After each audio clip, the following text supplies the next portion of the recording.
Okay,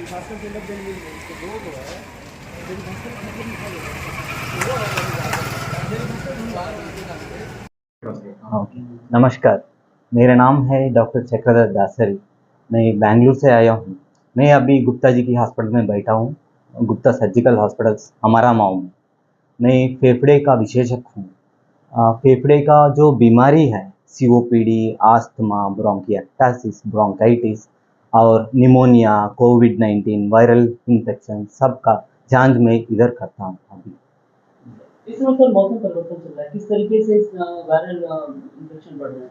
जी, जो मौसम परिवर्तन चल रहा है तब 2-3 कारण रहता है। एक ही है, अपने टेम्परेचर, बाहर का टेम्परेचर बहुत बहुत कम हो जाता है और उसके साथ ही जो एयर पोल्यूशन में, आपका एयर पोल्यूशन में पार्टिकल्स जो रहता है वो बहुत छोटा साइज रहता है। वो छोटा साइज का पार्टिकल की वजह से वो अंदर फेफड़े में जाने की वजह से हमको बहुत सारे बीमारी हो सकता है। किस तरीके के वायरल इन्फेक्शन है सर, क्या लक्षण है उसके? पहले जो हम सबको पता है, अपर रेस्पिरेटरी ट्रैक्ट इन्फेक्शंस और लोअर रेस्पिरेटरी ट्रैक्ट इन्फेक्शंस ऐसा रहता है। सो जो अपर बोलता है ये नेक के ऊपर से अपर बोलता है और नीचे से अप फेफड़े तक नीचे होता है। सो जो अपर रेस्पिरेटरी ट्रैक्ट इन्फेक्शंस है वो बाहर की ये बारिश और धूल, ये सब कुछ वजह से ज़्यादा होता है। और जब टेम्परेचर भी कम हो जाता है, वायरल इन्फेक्शंस तो बहुत ज़्यादा हो जाएगा।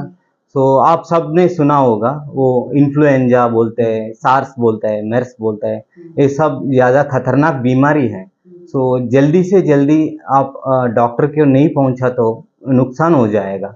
सो वो उसका सिम्टम्स है, पहले कॉफ, कोल्ड और सभी को चेस्ट पेन जैसा शुरू होता है।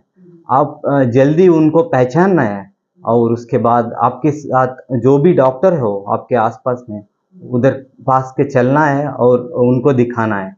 सो जब भी आप नेग्लेक्ट करते हो 2-3 दिन, वही है और उसमें दिक्कत ज़्यादा हो जाएगा। कभी भी नेग्लेक्ट नहीं करना है। दूसरा आपने बताया गले से नीचे का हिस्सा, उसमें क्या है सर? गले के नीचे है वो निमोनिया होता है। पहले अपर रेस्पिरेटरी ट्रैक्ट जैसा कॉफ, कोल्ड जैसा और थ्रोट पेन जैसा वो सब कुछ आता है और उसके साथ साथ 2-3 दिन में बहुत ज़्यादा हो जाएगा और वो लंग्स का भी इन्फेक्शन हो जाएगा। जो आप इधर दिख रहा है, एक ये निमोनिया है, वो सीजनल वेरिएशंस से आता है।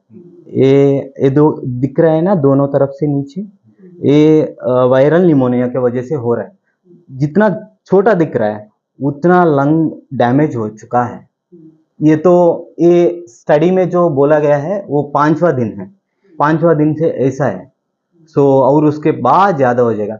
जब भी आपको सांस लेने में दिक्कत हो रहा है, खांसी हो रहा है और कोल्ड वैसा आ रहा है, आपका डॉक्टर को तुरंत मिलने की कोशिश कीजिए। जब भी पहले 72 आवर्स बहुत ज़्यादा इम्पोर्टेंट हो जाएगा। तो 72 आवर्स में आप अभी दवाई दिया तो जल्दी से जल्दी आप उससे बाहर आएगा और आपका इलाज भी हो जाएगा। 72 आवर्स के बाद दवाई देना भी मुश्किल है, दवाई देने के बाद ही रेस्पॉन्स कम हो जाएगा। इस टाइप के वायरल इन्फेक्शन से बचने के लिए क्या प्रिकॉशन फॉलो करने होते हैं, किस तरीके से हम, ताकि इस इन्फेक्शन से बच सकें? सबसे ज़्यादा है तंदुरुस्ती है, हमारा नीटनेस है और घर का, और उसके बाद आपका हाथ धोना ज़रूरी है। जब खाने के पहले, खाने के बाद, बाहर से आने के बाद, सब आपका हाथ को बहुत अच्छा तरीक़ा से वॉश करना पड़ेगा। और जब भी आप बाहर जा रहे हैं, बाइक पे जा रहे हैं, वो मास्क लगाना ज़रूरी है। देखिए धूल बहुत ज़्यादा है, जब विंटर में होता है वो पार्टिकल्स अंदर जाने का बहुत ज़्यादा चांसेस है। सो वो धूल पार्टिकल्स अंदर जाने से रिएक्शंस होता है, इन्फेक्शंस होता है। और कई लोगों किसको फेफड़े का इन्फेक्शन पहले से है, जैसा फेफड़े का बीमारी जो बोलते हैं सीओपीडी, अस्थमा, वैसा बोलते हैं।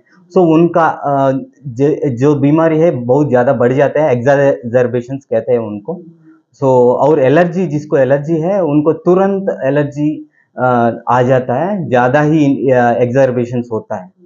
कई सारे मामलों में देखा जाता है कि लोग कई सारे मामलों में देखा जाता है कि लोग बाहर से हल्की फुल्की दवाइयाँ लेकर लक्षण जो खत्म हो जाते हैं उसके बाद वो दवाई बंद कर देते हैं, तो उसकी क्या नुकसान है सर?